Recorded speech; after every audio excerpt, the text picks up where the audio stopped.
Drills Talk, episode 33. In this episode, we're going to discuss the top 5 ways to stop gentrification. So, what is gentrification?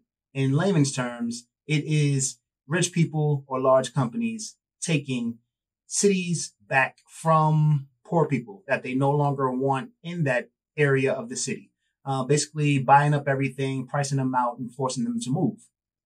And we're going to use my lovely borough in one of the biggest cities in the world, if not the biggest city, most important city in the world, as a cautionary tale.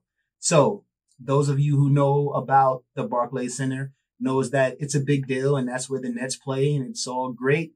But there's a sad story behind it and we're going to talk about it. Let's discuss.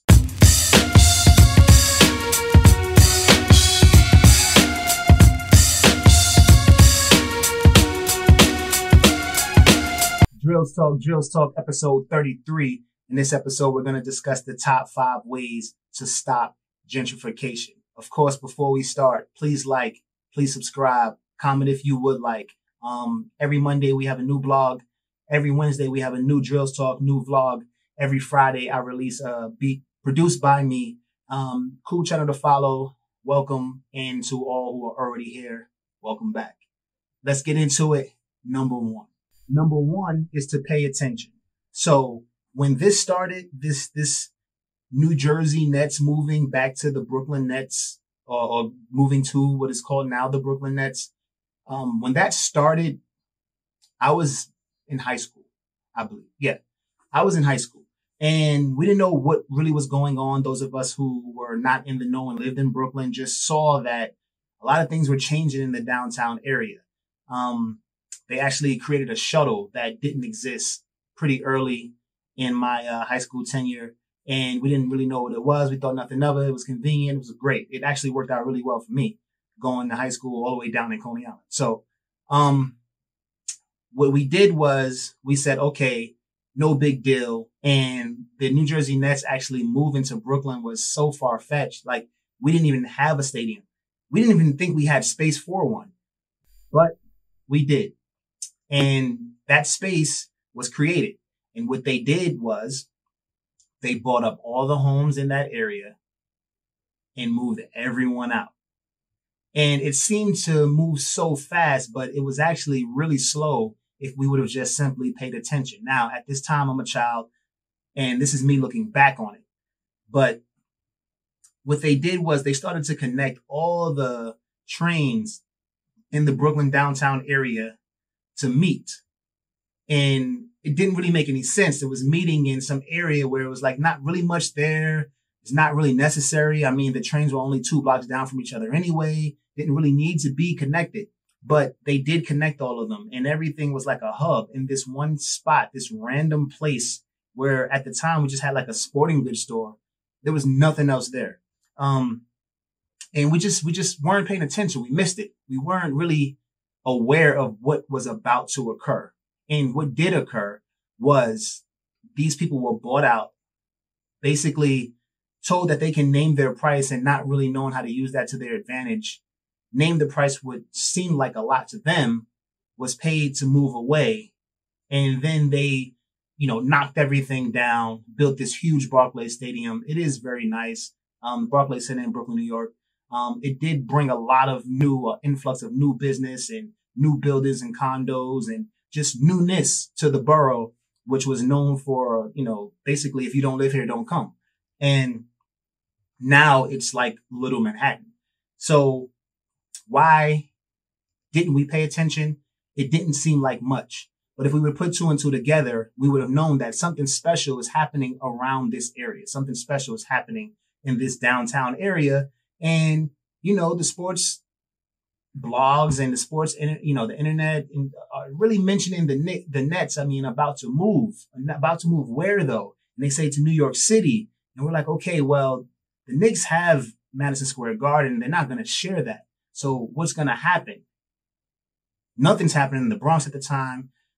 Queens has 2 airports. They're not going to do it. Staten Island's not going to get a team. So that pretty much left us, Brooklyn. But where? Well, what's going on? All this construction in this downtown area. We missed it.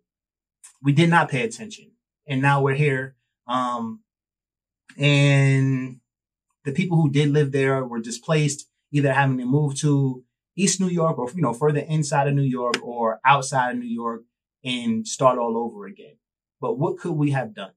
We could have paid attention. And in the next numbers coming up 2 through 5, I'm going to tell you exactly what we should have done and what we could have done. Number two. Number two is play the game, which we absolutely did. So the game would be when they first start, like the beginning of the gentrification movement, the zone one, the main zone, let's say at this point, downtown Brooklyn, and, whenever they started, whatever year that was. So when people or these strangers or these businessmen are coming to knock on the door, and they may have sent, some intern or something to knock on the door and offer them money so the price will be lower. And I understand the game, but when they knock on that door and you understand that they're already over ask or over what you would ask if you were selling the place, then something big is occurring. Something big is going on. And what you should do is absolutely not say yes in the first meeting.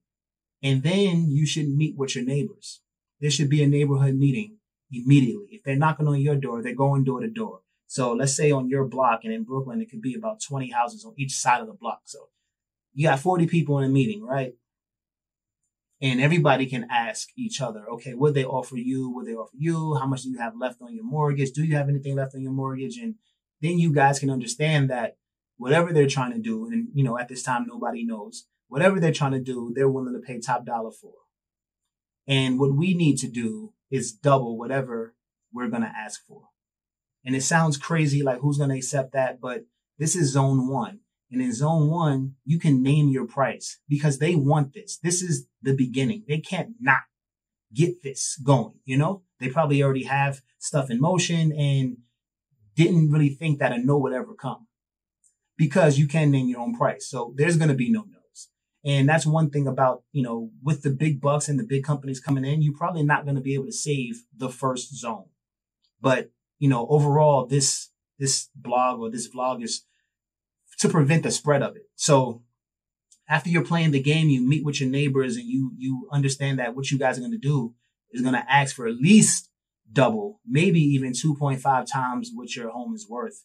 And, if there's some negotiation and you get all the way down and it's 1.75 or 1.7 times, whatever, it's more, And the thing is, when you do that, you put yourself in position to, of course, pay off whatever you owe on your home, go just outside of that zone, just outside of your neighborhood, and purchase another home for you to live in. And if you can, with that extra money, purchase another home to rent. What is this doing? This is actually doubling the ownership strength of your block.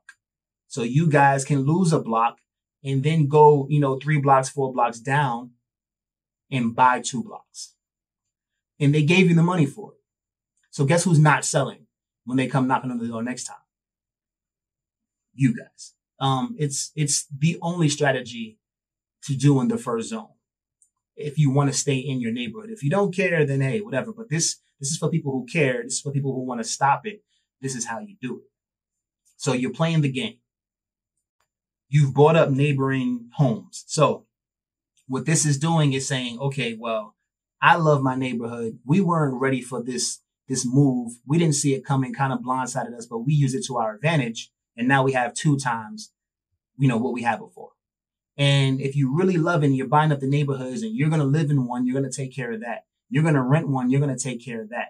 So instead of you guys taking care of 1 block, you're taking care of 2.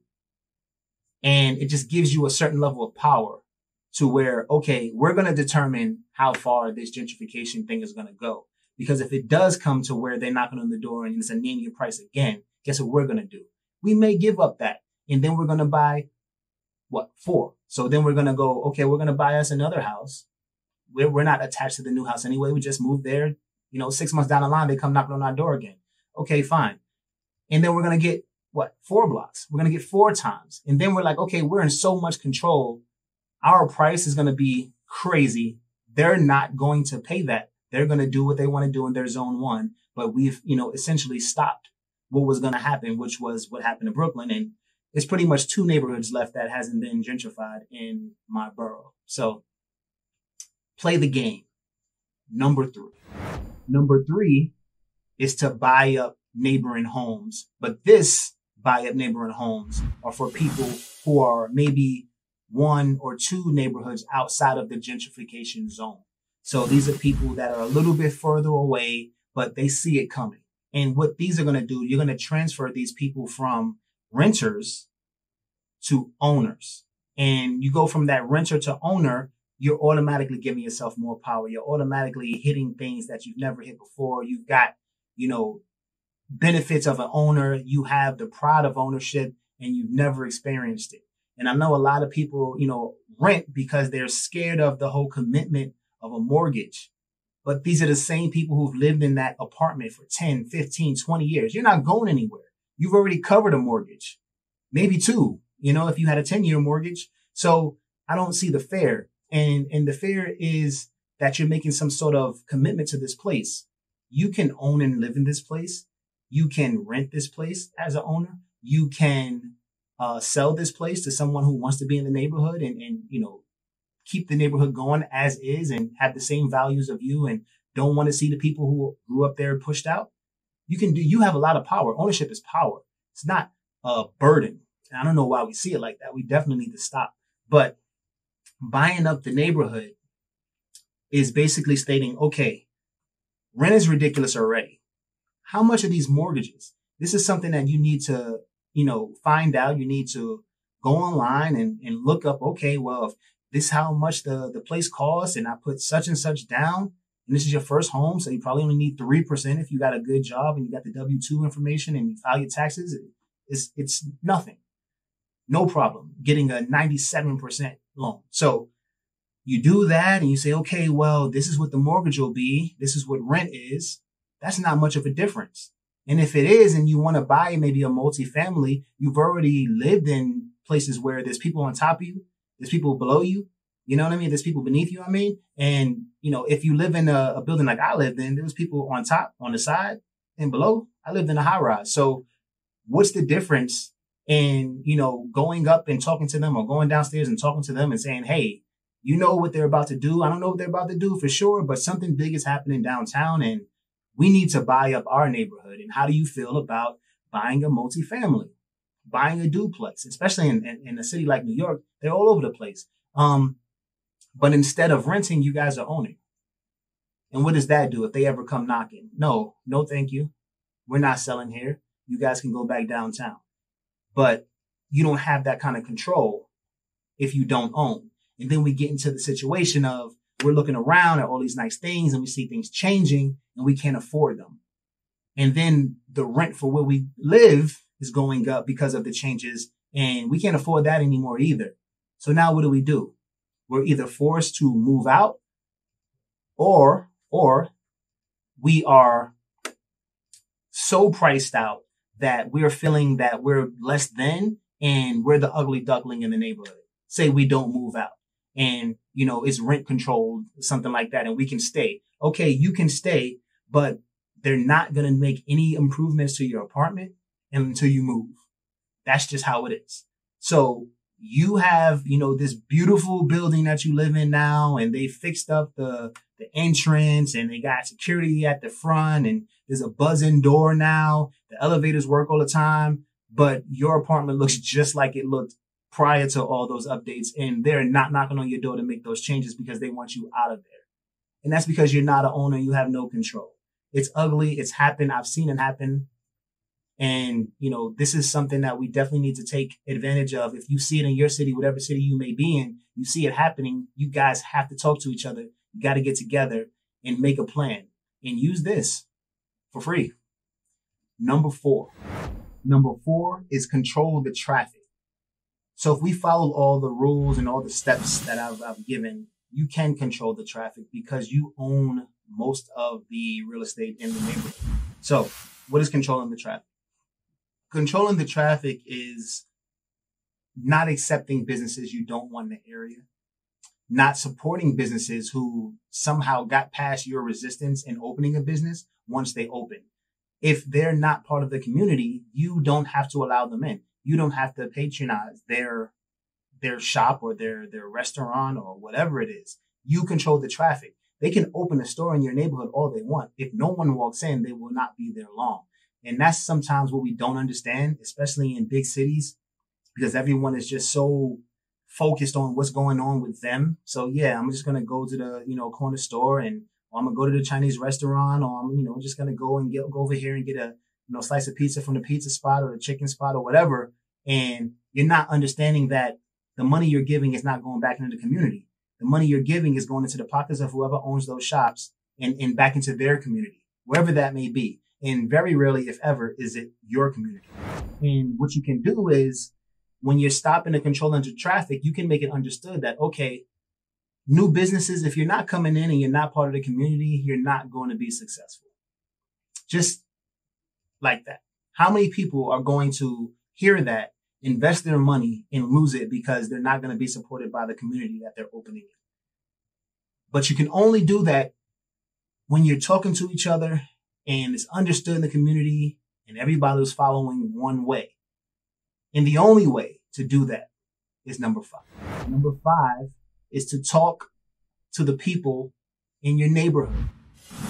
I mean, I grew up in a building 23 stories, no 13th floor, 23 stories. And there was some people that lived on my floor that I didn't know.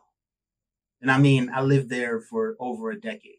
And I know for sure there's people, I had friends in the building that lived on other floors, and, they're like, oh yeah, the lady with the big hat, or the guy with the dogs. Oh yeah, the dude who lives by himself, or the old lady. Like, we don't know anybody. So how can we do this? It's going to be very hard. That's why it's so easy to go into places like this and just take over and knock everything down, then build up something that no one in the neighborhood can afford and just push them on out. And then welcome in all the people who can afford it with the red carpet and like, oh my goodness, this is so beautiful. We should have moved here earlier. You wouldn't have, because nothing was here. But what can we do? We can start talking now. I don't know where you are. I don't know what city you're in. And if you're in Brooklyn, you already know that it's too late. But if you are in another city, to where, it's still time to come up, then you guys need to understand that just being about yourself is making you susceptible to gentrification. Just, not talking to anybody, not saying nothing, not noticing any changes, not realizing that things are, getting very, very, very expensive for no reason. Like, you don't understand. Somebody knows something is coming and they can charge that price. Rent's gone up, 10, 20% each year. What's going on to where they know that market value is this and I don't know? Maybe you will be able to know if you can knock on the door of your neighbor or go downstairs or go across the street or, talk to somebody. And I know in my city, in New York City, is not a lot of talking to people. People are, pretty much to themselves, which is why this area was so susceptible to just being bought and continues to be bought, because there are homes that are, in need of work, and the people who live there is just like, oh yeah, that's the messed up building, as opposed to that building's messed up. I'm looking at it every day as an eyesore. Let me get some people in my neighborhood to get together, buy the place, fix it, rent it, or live in it. I don't know why we don't think like that. I don't know. It seems like it's simple to me, but maybe it's not so simple. But hopefully with this video, it is now that simple. Let's get together. Let's talk to each other. What's the problem? What's the issue?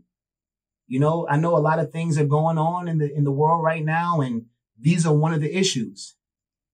Imagine a neighborhood that you can control. Imagine a neighborhood to where, the people are, like you, they know you, they've seen you grow up, they own the neighborhood. How much of this, the stuff that's going on in the streets with the police will happen in a neighborhood like that? How often do we see that happen in neighborhoods like that? Talk to your neighbors. Gentrification is real. Brooklyn was a cautionary tale. Thanks for listening. Thanks for watching. It's drills.com. Check this out. It's Drill.